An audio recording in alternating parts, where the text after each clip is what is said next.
Migraine attack വരുന്ന സമയത്ത് ശാരീരിക വേദനകളേക്കാൾ മനസ്സ് പതറിപ്പോകുന്നതായി നിങ്ങൾക്ക് തോന്നിയിട്ടുണ്ടോ? ജീവിതത്തിൽ ഒരിക്കലെങ്കിലും തലവേദന എക്സ്പീരിയൻസ് ചെയ്തിട്ടുള്ളവരായിരിക്കും എല്ലാവരും. എന്നാൽ ഇതിൽ മനസ്സിനെയും ശരീരത്തെയും ഒരുപോലെ ബാധിക്കുന്ന ഒരു കാര്യമാണ് മൈഗ്രെയിൻ ഹെഡേക്ക് എന്ന് പറയുന്നത്. മൈഗ്രെയിൻ്റെ ഓൺസെറ്റിലായാലും അതിൻ്റെ ഒരു പ്രോഗ്രസീവ് സ്റ്റേജിലായാലും ശരീരത്തെ പോലെ തന്നെ മനസ്സിനും പല ചേഞ്ചസും കണ്ടുവരുന്നുണ്ട്. മൈഗ്രെയിൻ രോഗികളിൽ തലവേദനയോടൊപ്പം തന്നെ ക്ഷീണം, വിശപ്പില്ലായ്മ, ഛർദി, പ്രത്യേക ശബ്ദത്തോടുള്ള എവേർഷൻ, വെളിച്ചം കാണാൻ പറ്റാതിരിക്കുക, ഒരു പ്രത്യേക സ്മെല്ലിനോടുള്ള എവേർഷൻ തുടങ്ങി പല ലക്ഷണങ്ങളും കാണാൻ സാധിക്കും. ഇതിൽ പ്രധാനമായും 3 ഘട്ടങ്ങളാണ് ഉള്ളത്. മൈഗ്രെയിൻ സ്റ്റാർട്ട് ചെയ്യുന്നതിന് 1-2 മണിക്കൂറുകൾ മുമ്പിലോ അല്ലെങ്കിൽ ദിവസങ്ങൾ മുമ്പിലോ സ്റ്റാർട്ട് ചെയ്യുന്ന പ്രോഡ്രോമൽ സ്റ്റേജ്. ഈ ഒരു സ്റ്റേജിൽ ചില മൂഡ് സ്വിങ്സ്, പ്രത്യേക ഭക്ഷണത്തോടുള്ള എവേർഷൻ അല്ലെങ്കിൽ ഏതെങ്കിലും ഒരു പ്രത്യേക ഭക്ഷണത്തോടുള്ള പ്രത്യേക ആസക്തി അല്ലെങ്കിൽ ഒരു ക്ഷീണം തുടങ്ങിയ കാര്യങ്ങളൊക്കെ കാണാൻ തുടങ്ങും. ഇത് ഒരു മുന്നറിയിപ്പാണ്, മൈഗ്രെയിൻ വരാൻ പോകുന്നു എന്നതിനുള്ള ഒരു മുന്നറിയിപ്പ്. രണ്ടാമത് വരുന്നത് മൈഗ്രെയിൻ അറ്റാക്ക് സ്റ്റേജാണ്. ഈ ഒരു സമയത്ത് തലയുടെ ഒരു ഭാഗത്ത് അല്ലെങ്കിൽ മുഴുവനായിട്ടും ശക്തമായ വേദന, കാഴ്ചയ്ക്ക് ഉള്ള ബുദ്ധിമുട്ട്, ഛർദ്ദിക്കാൻ വരിക, കൂടാതെ ശബ്ദത്തോടും വെളിച്ചത്തോടുമുള്ള അസഹിഷ്ണുത തുടങ്ങിയ കാര്യങ്ങളാണ് കണ്ടുവരുന്നത്. ഇത് മണിക്കൂറുകൾ മുതൽ ദിവസങ്ങൾ വരെ നീണ്ടു നിൽക്കാം. ലാസ്റ്റ് സ്റ്റേജാണ് പോസ്റ്റ്രോം സ്റ്റേജ് അഥവാ മൈഗ്രെയിൻ ഹാങ് ഓവർ സ്റ്റേജ് എന്ന് പറയുന്നത്.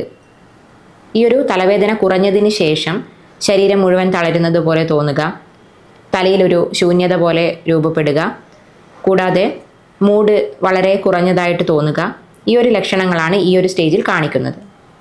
മൈഗ്രെയിൻ എന്ന് പറയുന്നത് കേവലം ഒരു തലവേദന മാത്രമല്ല, ശരീരത്തിൻ്റേതെന്നതുപോലെ തന്നെ മനസ്സിൻ്റെയും ദീർഘകാലമായിട്ടുള്ള ഒരു അസന്തുലിതാവസ്ഥയുടെ ഒരു പ്രകടനം കൂടിയാണ്.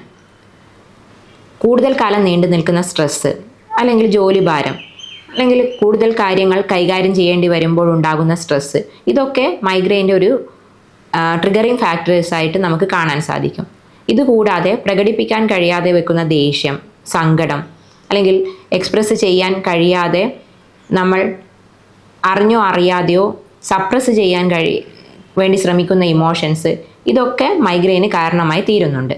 മൈഗ്രെയിൻ്റെ പ്രോഡ്രോമൽ സ്റ്റേജിൽ കാണപ്പെടുന്ന മൂഡ് സ്വിങ്സ് അല്ലെങ്കിൽ മൈഗ്രെയിൻ അറ്റാക്കിന് ശേഷം വരുന്ന മുഴുവനായി തോന്നുന്ന ഒരു തളർച്ച അല്ലെങ്കിൽ വളരെ എല്ലാ കാര്യങ്ങൾക്കും ഒരു മടി, ഇതൊന്നും ഒരിക്കലും നമ്മൾ ഒരു മാനസിക ലെവലിൽ ചിന്തിക്കാറില്ല.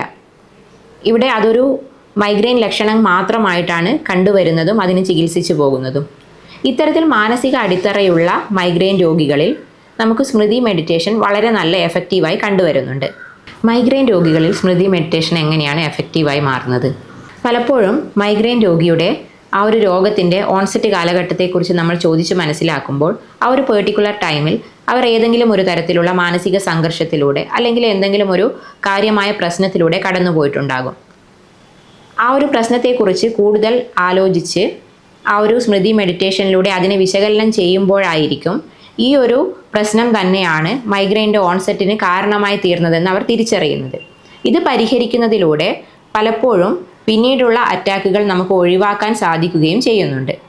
കൂടാതെ മാനസിക സംഘർഷം മൈഗ്രെയിൻ്റെ ഒരു ട്രിഗറിങ് ഫാക്ടറായും ആക്ട് ചെയ്യുന്നുണ്ട്. പലപ്പോഴും നിരന്തരമായ ഒരു മാനസിക സംഘർഷത്തിലൂടെ കടന്നു പോകുന്ന വ്യക്തികൾ, ദാമ്പത്യ പ്രശ്നമായിക്കോട്ടെ, ജോലിസ്ഥലത്തെ സ്ട്രെസ് ആയിക്കോട്ടെ, അങ്ങനെ പലതരത്തിലുള്ള പ്രശ്നങ്ങളിലൂടെ കടന്നു പോകുന്ന വ്യക്തികളിൽ ഈ ഒരു മൈഗ്രെയിൻ്റെ ഇൻറ്റൻസിറ്റിയും ഫ്രീക്വൻസിയും വളരെ കൂടുതലായി കാണാറുണ്ട്. അതുകൊണ്ട് തന്നെ കേവലം ശരീരത്തെ മാത്രം ചികിത്സിക്കുന്നത് കൊണ്ട് മൈഗ്രെയിനിൽ നിന്ന് നമുക്ക് പൂർണ്ണമായ ഒരു മോചനം സാധ്യമല്ല. മനസ്സിനും അതിൻ്റെതായ പ്രാധാന്യം നൽകി സ്മൃതി മെഡിറ്റേഷൻ പോലുള്ള ടെക്നിക്കുകൾ ഉപയോഗിച്ച് മനസ്സിനെ ശാന്തമാക്കുന്ന വഴി നമുക്ക് മൈഗ്രെയിനിൽ നിന്നും പൂർണ്ണമായ ആശ്വാസം നേടാൻ സാധിക്കും.